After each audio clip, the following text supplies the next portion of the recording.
नमस्कार, रीवा 24 के ताजा तरीन अंक के साथ मैं शैलेंद्र। सबसे पहले प्रमुख खबरें। बाल सुधार गृह से फरार हुए 8 अपचारी। जमीनी विवाद को लेकर दो पक्षों के बीच झड़प, लाइसेंसी बंदूक से हुई फायरिंग।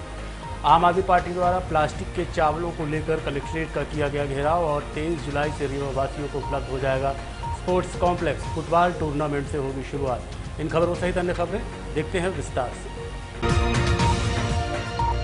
रीवा जिले के समान थाना क्षेत्र स्थित बाल सुधार गृह से 8 बाल अपचारी फरार हो गए हैं। अभी 10 महीने पहले की ही बात है। समान थाना के बाल सुधार गृह से 5 बच्चे फरार हो गए थे, जिनमें से एक की उम्र 18 साल पूरी होने के बाद उसे शिवनी जेल शिफ्ट किया जाना था। आपको बता दें कि उस बार ये अपचारी किचन की खिड़की तोड़कर भागे थे। अब एक बार फिर से 8 अपचारी फरार हो गए हैं। बाल सुधार गृह अधीक्षक ने लापरवाही पूर्वक चैनल गेट का ताला बंद कर अंदर ही चाबी टांग दी थी। चाबी हाथ लगते ही गेट का ताला तोड़कर छत के रास्ते से बाल सुधार गृह से बच्चे भाग गए और सीसीटीवी कैमरे की केबल भी काट दी, जिससे कोई वीडियो सामने नहीं आया। हालांकि आसपास के वीडियो किए गए हैं जिनमें बच्चे भागते दिखाई दे रहे हैं। आपको बता दें कि चोरी के मामले में इन बाल अपचारियों को सुधार गृह भेजा गया था। अभी उन्हें 8:45 पे क्या किधर से वहाँ से भगे? छत से भाग गए। कितने बच्चे? हाँ, कितने 8 बच्चे। ये कब से यहाँ पे थे? करीब 6 महीने थे। आपने थाने में FIR करवा दी? जी, FIR नहीं होती है, सूचना आपने दे दी। और CCTV फुटेज में आया किधर को भाग वो फुटेज बंद करके चले गए थे। अच्छा, वो बता पाएंगे, देखेंगे जी। और इसके पहले भी एक आध बार ऐसी घटना? हाँ, तो गए थे, मिल गए थे, वो वापस आ गए थे। क्या मानते हैं सुरक्षा व्यवस्था में कहीं न कहीं कमजोरी आ रही है, इसलिए आए दिन ऐसी घटनाएं सामने आ रही है? नहीं, हम तो नहीं कह रहे कि सुरक्षा हो। अत्याधुनिक स्पोर्ट्स कॉम्प्लेक्स जल्द ही रीवा के खिलाड़ियों के लिए उपलब्ध हो सकेगा। आगामी 23 जुलाई से फुटबॉल टूर्नामेंट से इसकी शुरुआत होगी। रीवा में स्पोर्ट्स कॉम्प्लेक्स बनकर तैयार है। लगभग 10 करोड़ की लागत से बने स्पोर्ट्स कॉम्प्लेक्स को मध्य प्रदेश के सभी जिलों में सबसे अच्छा माना जा रहा है। आगामी 23 जुलाई को फुटबॉल टूर्नामेंट के माध्यम से इसकी शुरुआत होगी, जो 30 जुलाई तक चलेगा। इस दौरान प्रेस वार्ता के दौरान रीवा विधायक राजेंद्र शुक्ल ने बताया कि इस कॉम्प्लेक्स को रोम के कोलोरियम से प्रभावित होकर बनाया गया है। ये अपने आप में अनोखा है। इसमें जूडो, जिम, रनिंग ट्रैक सहित अन्य सुविधाएं होंगी। इस दौरान भारतीय जनता पार्टी के नेता व आम जनमानस और खिलाड़ी उपस्थित रहे। आइए आपको दिखाते हैं स्पोर्ट्स कॉम्प्लेक्स कुछ झलकियां और सुनाते हैं रीवा विधायक राजेंद्र शुक्ल ने इस दौरान क्या कहा। सभी सम्मानित पत्रकार बंधुओं का पत्रकार वार्ता में स्वागत है। एक बार फिर से रीवा में एक नई उपलब्धि के साथ हम लोग आपस में चर्चा कर रहे हैं। लंबे समय से रीवा में खिलाड़ियों के द्वारा, खेल प्रेमियों के द्वारा ये बात पुरजोर तरीके से उठाई जाती रही है कि रीवा में एक अच्छा आधुनिक सर्व सुविधा युक्त खेल परिसर की बहुत आवश्यकता है। और जब किसी क्षेत्र में इस प्रकार का खेल परिसर होता है, स्पोर्ट्स कॉम्प्लेक्स होता है, तो फिर उस क्षेत्र की, उस शहर की रेटिंग ही अलग तरीके से होने लगती है। जैसे यदि अच्छा हॉस्पिटल है या एयरपोर्ट है, कॉलेजेस हैं, स्कूल्स हैं, उसके आधार पर यदि रेटिंग होती है, तो खेल परिसर कैसा है इसके आधार पर भी रेटिंग होती है। तो ये एक हमारे यहाँ कमी थी। बगल में एक स्टेडियम क्रिकेट का विश्वविद्यालय का हमारे पास उपलब्ध है। MPCA ने इटौरा के पास एक अच्छा क्रिकेट का ग्राउंड बहुत अच्छा बना के तैयार किया है, वो भी हमारे पास है। लेकिन फुटबॉल का इस प्रकार का एक अंतर्राष्ट्रीय स्तर का मैदान और इस प्रकार के इंडोर गेम्स के स्पोर्ट्स कॉम्प्लेक्स की हमारे पास कमी थी, जो 23 तारीख को पूर्ण होने जा रही है। बहुत ही अच्छा आप लोगों ने देखा होगा। आज पत्रकार वार्ता हमने यहाँ पर इसीलिए रखी कि आप सब इस परिसर को देख भी लेंगे, ऊपर से नीचे तक क्या क्या व्यवस्थाएं हैं वो भी देख सकेंगे। और 23 तारीख को इसका जो लोकार्पण का समारोह है, उसको हम अच्छे तरीके से उसकी ब्रांडिंग करते हैं, उस अच्छी तरह से लोगों के बीच में बात पहुंच जाए, क्योंकि सिर्फ लोकार्पण समारोह नहीं है, एक हफ्ते का फुटबॉल का राष्ट्रीय स्तर का टूर्नामेंट भी है। मेरे मन में ये आया था कि सिर्फ लोकार्पण समारोह कर देंगे, फिर उसके बाद इससे लोगों का लगातार जुड़ाव बना रहे और यहाँ पर उस प्रकार के खेल देखने का उनको मौका कब मिलेगा, इसका लोग इंतज़ार करें। इससे अच्छा है कि उद्घाटन भी, लोकार्पण भी हो और एक टूर्नामेंट भी हो जाए। और जब मैंने फुटबॉल प्रेमियों को यहाँ पर आदरणीय ब्रिज किशोर जी यहाँ पर उपस्थित हैं, जो गोविंदगढ़ में लंबे समय से टूर्नामेंट आयोजित करते रहे, बहेलिया जी हमारे खेल अधिकारी हैं, धौलपुरी जी,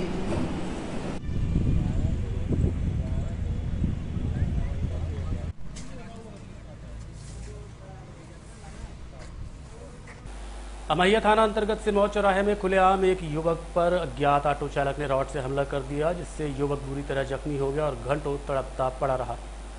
घटना रात लगभग 8:30 बजे की बताई जा रही है। नशे में धुत ऑटो चालक ने ठेले पर फल बेचने वाले युवक पर प्राणघातक हमला कर दिया है। घायल को पुलिस द्वारा ऑटो के माध्यम से संजय गांधी अस्पताल पहुंचाया गया। सिरमौर चौराहे में आए दिन मारपीट की घटनाएं होती रहती हैं।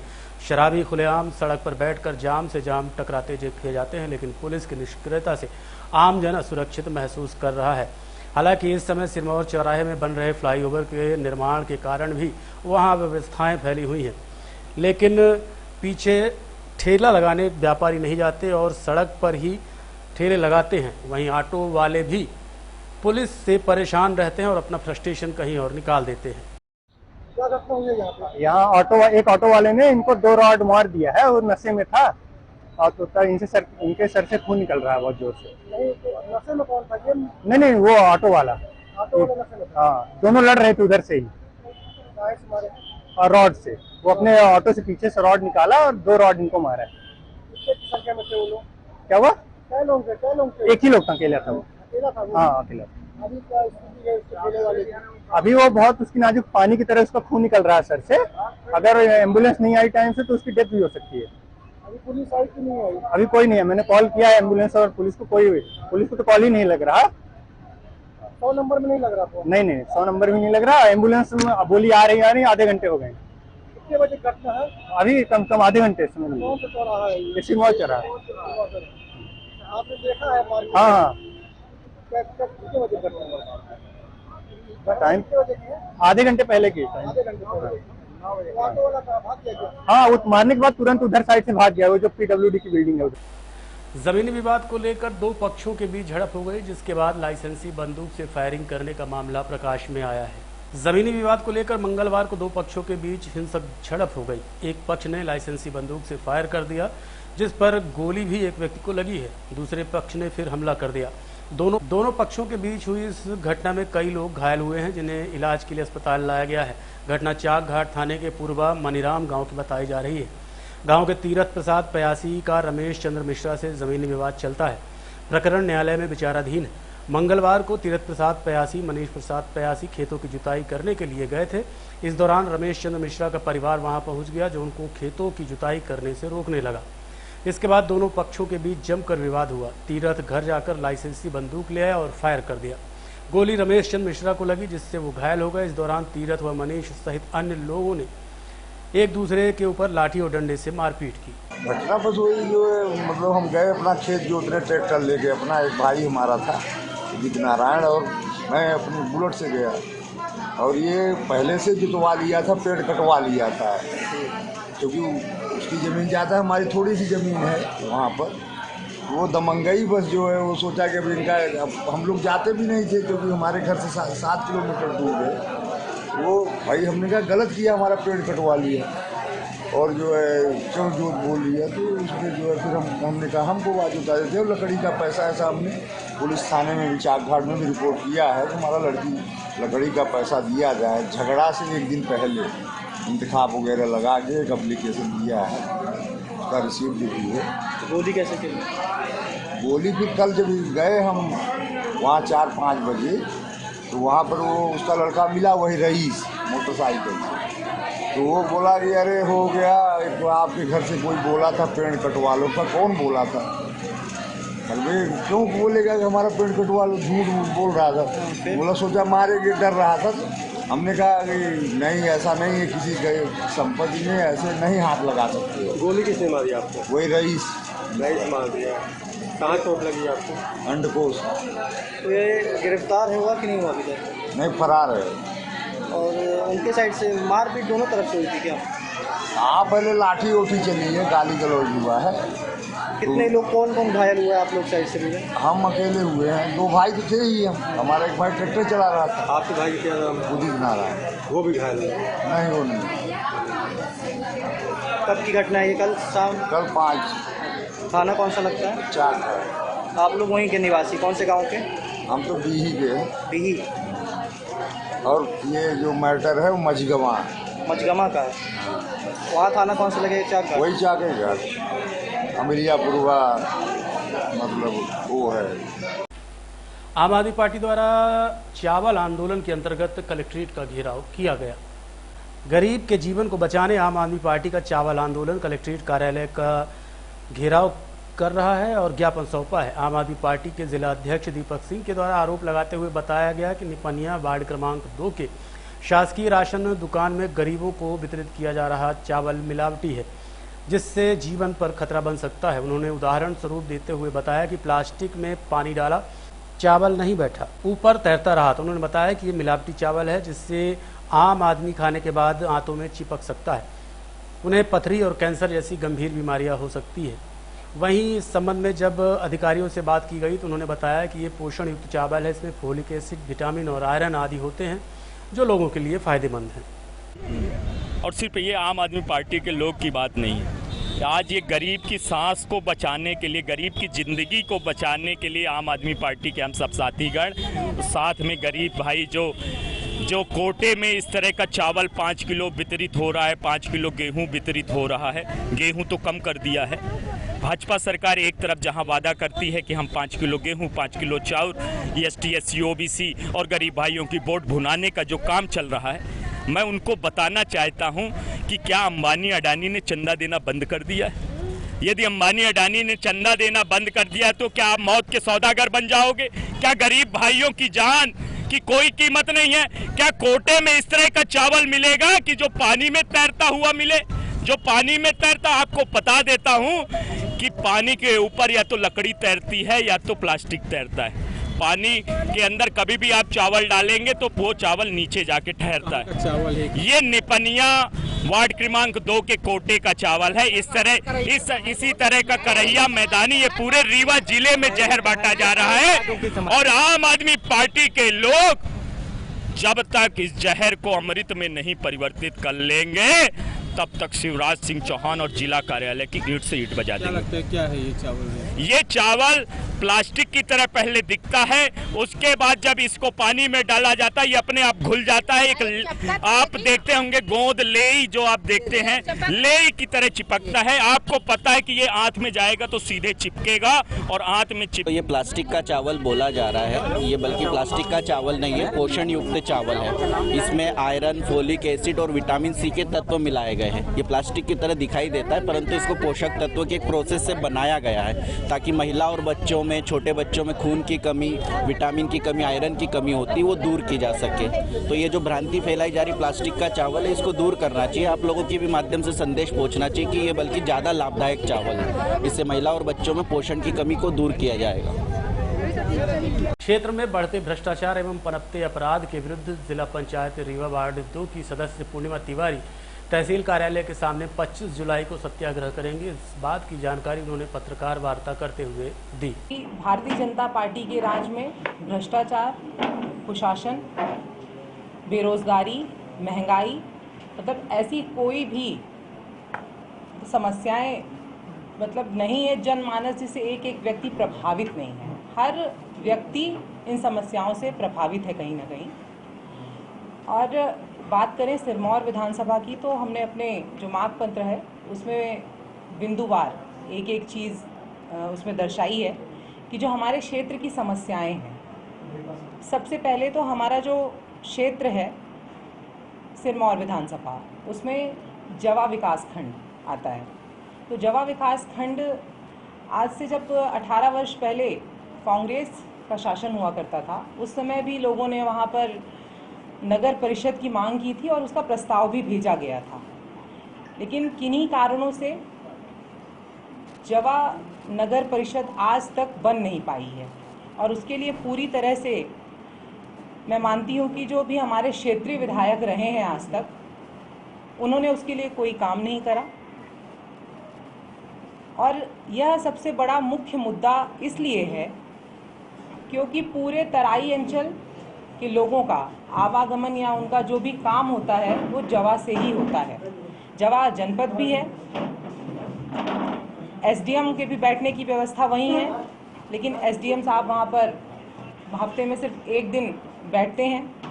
उनका कार्यालय सिर्फ ये कि तहसीलदार के यहाँ आके वो जनपद में अपना कार्यालय चलाते हैं। तो लोगों की जो समस्याएं हैं कि उनका कोई काम समय पर हो नहीं पा रहा है, सिर्फ उनको ऑफिसों के चक्कर लगाने पड़ रहे हैं। एक तो यह मुख्य मुद्दा है कि जवा को नगर परिषद बनाया जाए, जिससे बहुत सारी समस्याओं से छुटकारा पाया जाएगा। आज अगर यहाँ जितने भी हमारे भाई बंधु मौजूद हैं, जवा हर व्यक्ति गया होगा। सबसे पहले तो वहाँ गंदगी का इतना अंबार है कि आज की डेट में वहाँ आप दोषियों को सजा दी जाए, साथ ही उनसे रिकवरी निकाली जाए और जो गांव इससे लाभान्वित होने वाले थे उनके लिए सुविधा मुहैया कराई जाए। के भ्रष्टाचार की जांच की जाए। तो जल जीवन मिशन मुझे लगता है कि ये रीवा का ही नहीं, पूरे मध्य प्रदेश का सबसे भ्रष्ट कारनामा है, जिसमें हर व्यक्ति संलिप्त है जो भी इसमें काम कर रहा है। मैं क्षेत्र में घूमती हूँ। जल जीवन मिशन के तहत हर गांव में पेयजल प्रदान करने के लिए नल जल योजना चलाई गई और उस नल जल योजना का पता किसी भी गांव में आज नहीं चल रहा है। सिर्फ वो नीले रंग की सड़ी हुई पाइपें या तो डली हुई मिली हुई हैं। मैं उसके आपको साक्ष्य भी दिखाऊंगी, मैं आपको उनके फोटोग्राफ्स भी दिखाऊंगी कि मैं जो जैसे हम जिला पंचायत में हैं, तो जिला पंचायत में हम लोगों को जब मांगते हैं कि भैया क्या काम चल रहा है किस क्षेत्र में, तो जो हम लोगों को विभाग द्वारा जानकारी दी जाती है उसमें लिखा हुआ है कि इस गांव में फला गांव में ये पूर्ण है, फला गांव में ये पूर्ण है, यहाँ 90% काम है, यहाँ 40% काम है। और जब जाकर मौके पर उस चीज़ को हम लोगों ने देखा, एक एक गांव को देखा, लेकिन जहाँ पे पूर्ण लिखा है, ज़्यादातर नल जल योजनाएं पूर्ण हो चुकी हैं। वो पूर्ण का मतलब क्या है? पाइप से फेंक देना क्या कार्य पूर्ण होना होता है? मुझे तो लगता है कि ये सबसे बड़ा भ्रष्टाचार मध्य प्रदेश के अंदर किया गया है। और अब उस भ्रष्टाचार को छुपाने के लिए एक नया भ्रष्टाचार बड़े स्तर पर करने के लिए अभी जल जीवन मिशन एक नई योजना 9,500 करोड़ की लॉन्च हुई है, जिसके लिए अभी 2 दिन कृष्णा राजकपूर ऑडिटोरियम में ट्रेनिंग भी हुई। उसमें बड़ी बड़ी कंपनियों को ठेके दिए गए हैं। अब वो कितना काम कर पाते हैं या कितना कारगर हो पाते हैं, वो तो आने वाला भविष्य ही बताएगा। देखते रहिए रीवा 24 न्यूज़। मिलते हैं छोटे से ब्रेक के बाद। Pentium point group of institutions, a key to success. जी हाँ, Pentium point group of institutions, जहाँ पर आपको मिलते हैं BA LLB 5 year full time programme, LLB 3 year full time programme, bar council of India से मान्यता प्राप्त हैं। MBA के 2 year full time programme AICTE new Delhi से मान्यता प्राप्त हैं। पेंटियम पॉइंट टेक्निकल कॉलेज में स्नातक व स्नातकोत्तर के सभी पाठ्यक्रम संचालित हैं, जिनमें प्रवेश प्रारंभ है। हमारा कॉलेज कोड है P500। याद रखिए, सामान्य वर्ग BPL कार्ड धारकों को शिक्षण शुल्क में छूट व SC/ST OBC छात्रों को मध्य प्रदेश शासन के नियमानुसार छात्रवृत्ति। आप संपर्क कर सकते हैं हमारे हेड ऑफिस में, जो है हेडगेवार नगर रेडियो कॉलोनी के सामने रीवा, और कॉलेज कैंपस में जो है करहिया सिमरिया रोड और हरदी सिमरिया रोड रीवा में। अधिक जानकारी के लिए हमारे फोन नंबर पर संपर्क कर सकते हैं। हमारा फोन नंबर है 07662438035। मोबाइल नंबर पर भी संपर्क किया जा सकता है, जो है 9993208439।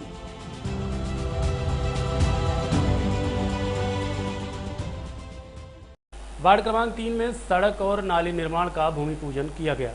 रीवा शहर के वार्ड क्रमांक 3 में 8,67,000 की लागत से सड़क और नाली निर्माण का भूमि पूजन किया गया। इस दौरान वार्ड पार्षद सपना वर्मा के साथ साथ चंद्रशेखर तिवारी, ब्रजेश तिवारी, आशुतोष दुबे सहित प्रतिष्ठित नागरिक उपस्थित रहे। वार्ड नंबर 3 है और आज यहाँ पे भूमि पूजन हुआ है, जो कि हमारे वरिष्ठ नेतागण की तरफ से बोला गया है कि आप लोग मिलकर ये कार्य कर लीजिए। कितने का भूमि पूजन है? 8,67,000 का। इसमें क्या क्या है? सड़क और क्या है? सड़क निर्माण है और नाली का निर्माण है। आज हमारे वार्ड क्रमांक 3 में पहला काम नगर निगम द्वारा स्वीकृत किया गया है। तो पोलिंग क्रमांक 123 में गंगा शुक्ला जी के मकान से सोंधिया जी के मकान तक ये रोड और नाली का निर्माण आज हम लोग इसका बहुत सादगी ढंग से भूमि पूजन किए हैं। हमारी वार्ड की पार्षद सपना वर्मा जी और हमारे भारतीय जनता पार्टी के वरिष्ठ नेता चंद्रशेखर तिवारी जी हैं, वार्ड के विस्तारक विजयन तिवारी जी, चारों पोलिंग के अध्यक्ष हैं हमारे यहाँ, वार्ड के संयोजक हैं और हमारे साथ में सह प्रभारी अशोक वर्मा जी हैं और पूरे मोहल्ले के लोग हैं। और हम लोगों ने बहुत ही सादगीपूर्ण से यह भूमि पूजन किया है और इसमें हमारे रीवा के विधायक माननीय राजेंद्र शुक्ला जी का आशीर्वाद है कि हम वार्ड में विकास में कोई भी कमी नहीं रखेंगे। जो भी कमियां हैं निरंतर हम लोग उसमें लगे हुए हैं और पूरे 5 साल के कार्यकाल में वार्ड को विकास करके अच्छा वार्ड नंबर 3 को अच्छा एकदम स्वच्छ और साफ बनाएंगे। यही हमारा निरंतर प्रयास है। वहीं एक और भूमि पूजन वार्ड क्रमांक 7 में किया गया, जिसमें आरसीसी सड़क का निर्माण किया जा रहा है। क्रमांक 2 अंतर्गत वार्ड क्रमांक 7 में आरसीसी सड़क का भूमि पूजन महापौर अजय मिश्रा बाबा की उपस्थिति में वार्ड के वरिष्ठ नागरिक श्री प्रहलाद सिंह द्वारा किया गया, जिसकी लागत 78,80,000 रुपये आएगी। भूमि पूजन के दौरान MIC सदस्य धनेन्द्र सिंह बघेल, स्वतंत्र शर्मा, गुलाम अहमद, पार्षद रवि तिवारी और पार्षद व शहर अध्यक्ष लखनलाल खंडेलवाल उपस्थित रहे। 1 अगस्त को शपथ लिए थे, तभी हमने ये सोचा था कि रीवा की जनता का टैक्स पेयर का पैसा है, इस पैसे को जाया नहीं जाने देना चाहिए, इसके एक एक रुपये का विकास कार्य में उपयोग करना चाहिए। उसी तारतम्य में मैंने अपना वाहन छोड़ा और जो उस वाहन का किराया आता है 30 से 35 हज़ार रुपये, वो एक नगर निगम में बचत हुई। दूसरा, जो भूमि पूजन होते थे पहले, जो 23 साल से भारतीय जनता पार्टी की महापौर थे और 20 साल से रीवा के में भाजपा के विधायक हैं, इन लोग एक भूमि पूजन में 25 से 50 हज़ार 1 लाख रुपए तक खर्चा करते थे। वह या कि नगर निगम मद से ख़त्म होता था या कि संविदा कार्य से। उस प्रथा को ख़त्म हमने इसलिए किया कि ये टैक्स पेयर का पैसा है और टैक्स पेयर के पैसे से जो जनता टैक्स देती है उसके पैसे से कोई भी ऐसा निर्माण कार्य नहीं करना चाहिए, ऐसा उत्सव नहीं करना चाहिए जिससे निर्माण कार्य बाधित हो। और आज ये स्थिति हो गई कि भूमि पूजन जो कि पार्षद महापौर का अधिकार है, उसको लेकर होड़ मची हुई है। मेरे द्वारा कल भूमि पूजन किया गया, उसके बाद माननीय विधायक जी वहाँ पहुँचे और टेंट पंडाल लगाकर भूमि पूजन किया। मैं उसकी इंक्वायरी करवा रहा हूँ कि किसके द्वारा लगवाया गया।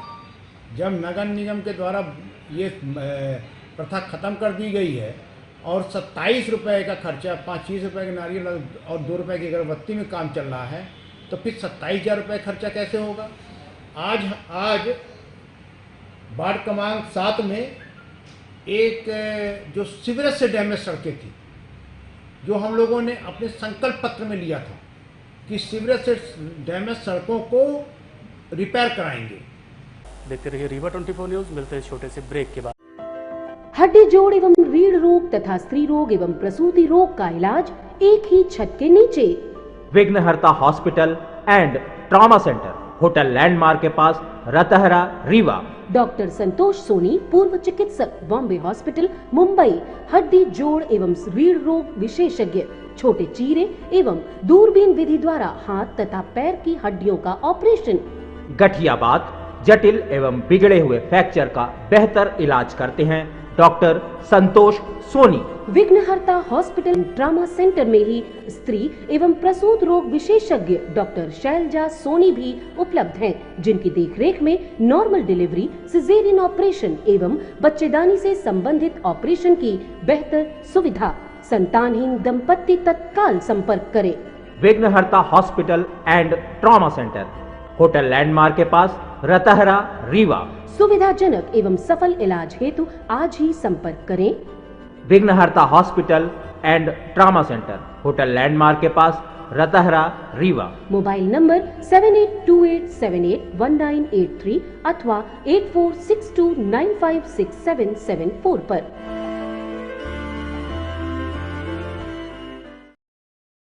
विधानसभा चुनाव 2000 की तैयारियों को लेकर पूर्व नेता प्रतिपक्ष अजय सिंह राहुल की अगुवाई में आज एक प्रेस वार्ता का आयोजन किया गया। इस दौरान पत्रकारों के सवालों का जवाब देते हुए उन्होंने माना कि विंध्य में 5 सीटें कांग्रेस की कमजोर हैं, जिस पर एक्शन प्लान किया जा रहा है। और क्या कहा प्रेस वार्ता के दौरान, जानने के लिए चलते हैं कांग्रेस कार्यालय। जिला कांग्रेस कमेटी के अध्यक्ष